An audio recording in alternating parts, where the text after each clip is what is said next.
2026 বিশ্বকাপের প্রতিটি ম্যাচেই যেন নতুন রূপকথা লিখছেন লিওনেল মেসি।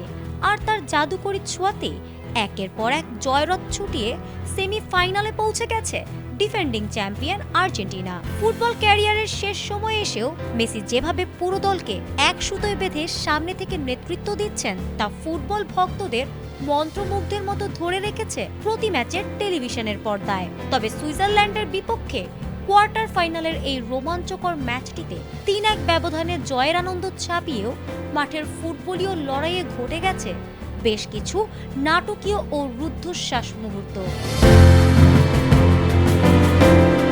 ম্যাচের দ্বিতীয়ার্ধে বল দখলের লড়াইয়ে সুইজারল্যান্ডের খেলোয়াড় গ্রানিট জাকার সাথে মেসির খুব জোরে ধাক্কা লাগে।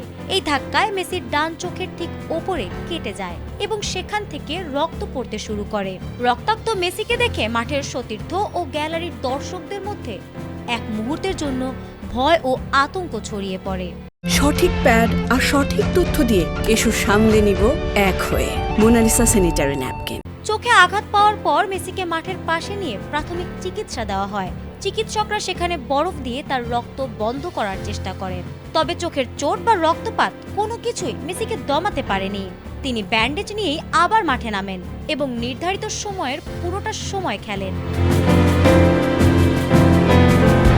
তবে এই রক্তাক্ত চোটের পর মাঠে সুইজারল্যান্ডের একটি ফ্রি কিকের সময় রক্ষণভাগের দেয়ালে পজিশন নেওয়া নিয়ে রেফারি জোয়াও পিনহেইরোর আচরণের উপর তীব্র ক্ষোভ প্রকাশ করেন মেসি।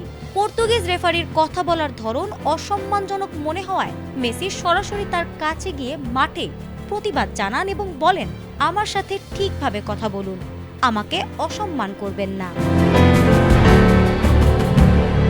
চোখের চোট আর রেফারির সাথে উত্তপ্ত মুহূর্তের ধকল সামলে নিয়ে মেসি পুরোটা সময় মাঠে থেকে দলকে যেভাবে আগলে রেখেছেন তা এক কথায় অবিশ্বাস্য। সুইজারল্যান্ডের বাধা পেরিয়ে সেমিফাইনালে ওঠার পর আর্জেন্টিনার সামনে এখন আরো বড় পরীক্ষা। ফাইনালের টিকিট পাওয়ার এই মহালড়াইয়ে আর্জেন্টিনা মুখোমুখি হতে যাচ্ছে তাদের চিরপ্রতিদ্বন্দ্বী শক্তিশালী ইংল্যান্ডের। ফারহানা হক, ATN বাংলা।